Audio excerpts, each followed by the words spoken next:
9 તારીખે છે,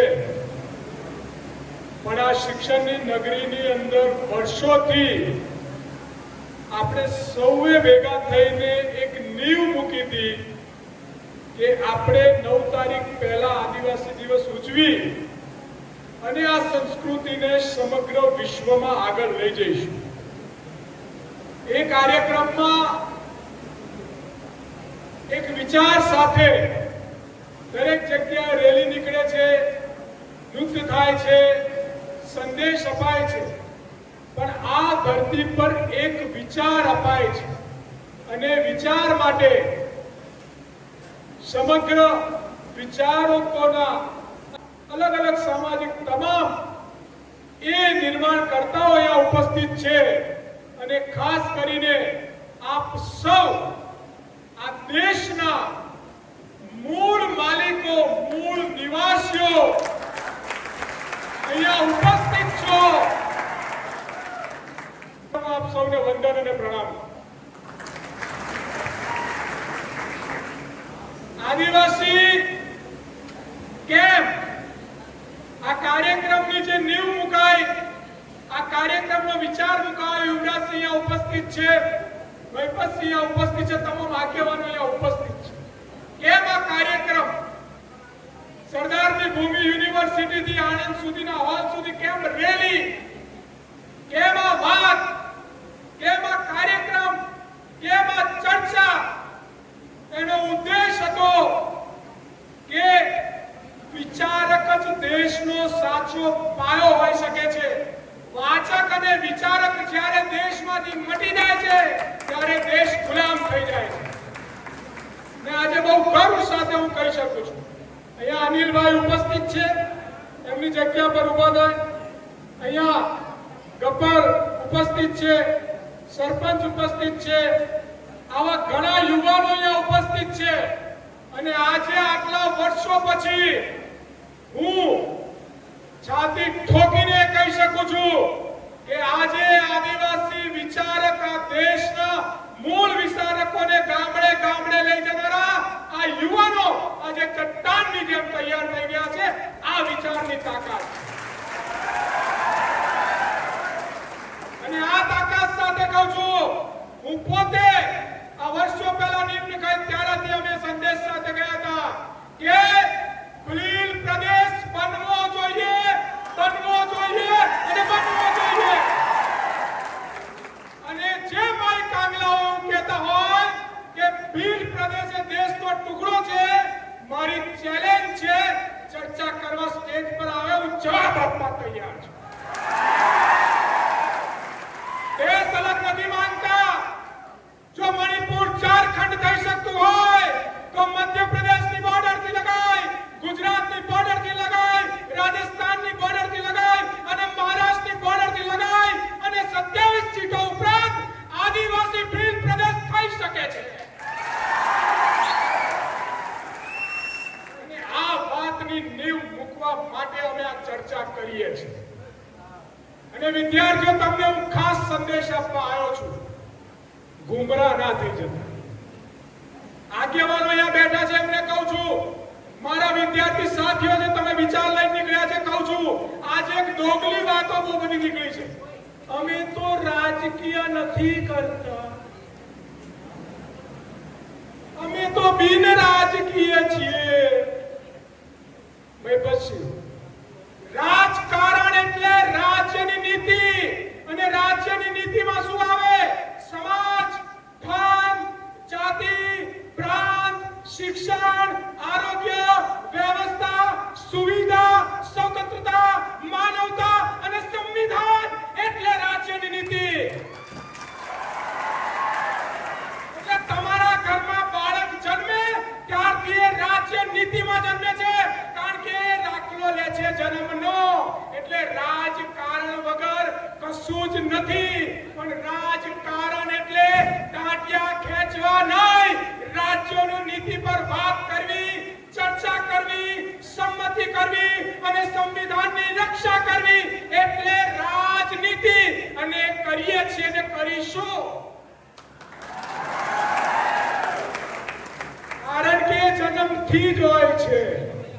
એટલે કોઈ પણ કાર્યક્રમ, કોઈ પણ પ્રસંગ, કોઈ પણ વસ્તુ એ રાજ્યની નીતિની બહાર નથી. આ કાર્યક્રમ પણ રાજ્યની નીતિમાં છે, કારણ કે આપણા અધિકાર, હક, આપણા સંસ્કૃતિની જાળવણીનો કાર્યક્રમ છે. આપણે જે પણ કરીએ છીએ આપણી માંગણી પણ આ રાજ્યની નીતિમાં છે, આપણી વાત પણ આ રાજ્યની નીતિમાં છે, આપણું શિક્ષણ પણ આ રાજ્યની નીતિમાં છે. ખ્યાલ આવી ગયો ને? એટલે ક્યારે કોઈ કાગળિયું કોઈના કહેવાથી અંગ્રેજો પછી જે કાળી નસલો મૂકી ગઈ એમની વાર્તાઓથી ગુમરાહ ના થતા. રાજકારણ એટલે રાજ્યોની નીતિ અને નીતિ પર ચર્ચા કરવું એટલે ગુનો નથી. નંબર 3, ઘણા એમ કે અલ્પેશભાઈ તમે બોલો છો, તમે વાત કરો છો, એનું કારણ શું? તો હું સ્પષ્ટ કહીશ કે હું એ ઋષિ મુનિઓના કુળમાંથી આવું છું, જેમને જંગલમાં આદિવાસીઓ વચ્ચે તપ કર્યો તો, એટલે હું આ સંસ્કૃતિને, લાગણીને, પ્રેમ સાથે સમજું છું, એટલે હું વાત મૂકું છું.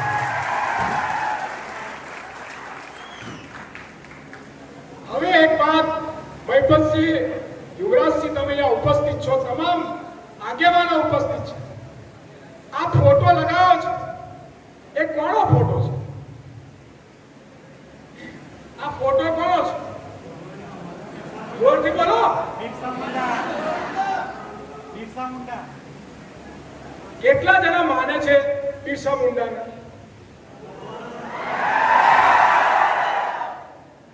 કેટલાના હાથ ઊંચા નહીં થયા? કન્ફ્યુઝન છે. કેટલા જણા માને છે? માનો છો? માનો છો? આમાંથી અડધા લોકો જૂઠું બોલે છે. અચ્છા, કેટલા જણા આંબેડકરને માને છે? આ પેલો ભૂરો ઝંડો કોણ? અહીંયા ભાઈ પછી થોડો ટાઈમ લઈશ, પણ બહુ સમજવા જેવું છે, કારણ કે હું વિચારક પાયો નાખું છું.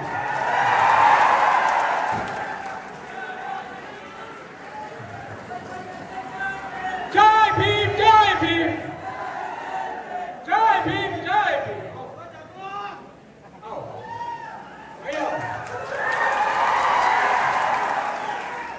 મારા મિત્રએ ઝંડો ફેરાયો, ભીમનો નારો લગાવ્યો. હવે આંબેડકર જી શું કહેતા હતા, એમના વિચારો શું હતા? ડોક્ટર બાબા સાહેબ આંબેડકરની હું તમને એક લાઈન કહી. ડોક્ટર બાબા સાહેબ આંબેડકરે કીધું હતું કે એજ્યુકેટ, એજ્યુટેટ એન્ડ ઓર્ગેનાઇઝેશન. એમણે કીધું હતું કે સંગઠિત બનો, એજ્યુકેટ બનો અને બધાને ભેગા કરો. આ તો એમનું સ્લોગન હતું. એમનો વિચાર શું હતો? એમનો એ કયા ધર્મમાં? સાચું કહું તો એમને જે જન્મ લીધો એ હિન્દુ ધર્મને લીધો હતો. અને હિન્દુ ધર્મ જન્મ કેમનો નક્કી થયો?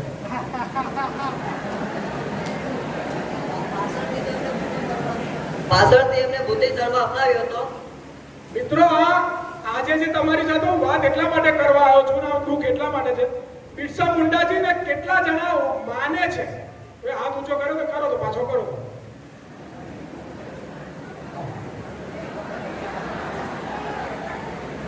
આગેવાનો ખાસ જોજો, હું તમને પ્રેક્ટિકલ એટલે બતાવું છું, તમને ખબર પડે કે આપણી ખોટ ક્યાં છે. આપણે બિરસા મુંડાજી કયા ધર્મના મળ્યા, કયા ધર્મમાં ગયા અને કયો પંથની સ્થાપના કરી? બિરસા મુંડાએ આદિવાસી સમુદાયની સ્થાપના કરી. ફરી જોરથી બોલ. બિરસા મુંડાએ આદિવાસી સમુદાયની સ્થાપના.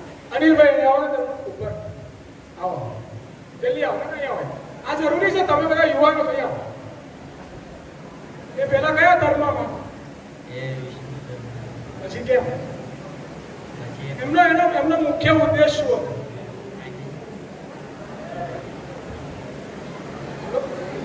ભગવાન બિરસા મુંડાએ બિરસાયતની સ્થાપના કરી હતી. પહેલા ભગવાન બિરસા એ ક્રિશ્ચન મિશનરીમાં જોડાયા હતા. ત્યારબાદ એમણે વૈષ્ણવ ધર્મનો પણ વિરોધ કર્યો હતો. એના પછી ભગવાન બિરસા મુંડાએ 23-24 વર્ષની ઉંમરમાં એક આદિવાસીઓનો પ્રકૃતિ ધર્મ બિરસાયતનો શાખા ખોલી હતી. મિત્રો, આ ચર્ચા મેં એટલા માટે કરી કે હું તમને હમણાં આવીને બોલ્યો કે વિચાર વિચારક અને વાચક બનો. આ બે માટે તાલીઓ પાડો, હિંમત જોઈએ.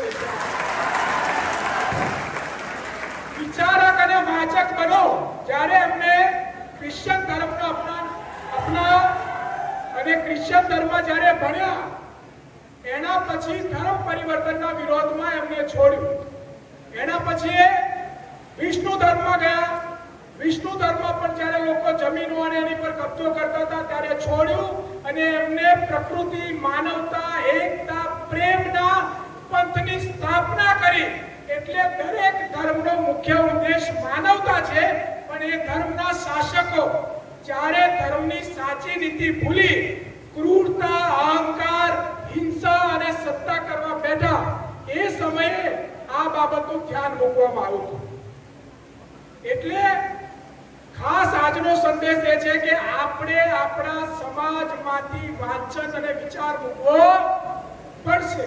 પહેલા ઘરમાં સફાઈ કરવાની, પછી બહાર સફાઈ કરવાનો વારો આવશે. તો આ પ્રોગ્રામોના મુખ્ય ઉદ્દેશો આજે આપણે જાણવા પડશે, સમજવા પડશે. આપ સૌ લોકો અહીંયા ભેગા થયા છો.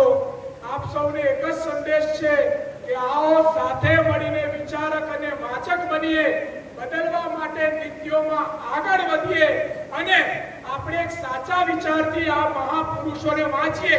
તો આજે તમે બધા જતા પહેલા 9 તારીખે ગૂગલ પર આ મહાપુરુષોના ધર્મ, કાર્યો અને વિચારોને વાંચજો અને વાંચ્યા પછી એમને હાથ પહેરાવજો, તો સમાજમાં બદલાવ આવશે. બધા તૈયાર છો ને? તો હું આ વિચારક તરીકે મારી વાત મૂકીને જાઉં છું અને જતા જતા એટલો જ કહું છું કે બદલના ચાહતે હૈ હમ ભી જમાના, चलना चाहते हैं साथ एक सोच से, कहीं वो कड़ी टूट रही है जिसे हमने देखा नहीं, अगर वो हम जोड़ देंगे तो कदम से कदम मिलाकर फिर इस भारत को एक सुंदर चिड़िया बना देंगे. વાત સાથે મારી વાણીને હું વિરામ આપું છું. આપ સૌ મને સાંભળ્યો, એક મારાથી ખોટું લાગ્યું તો ક્ષમા ચાહું છું, પણ ફરી મળીશું. જય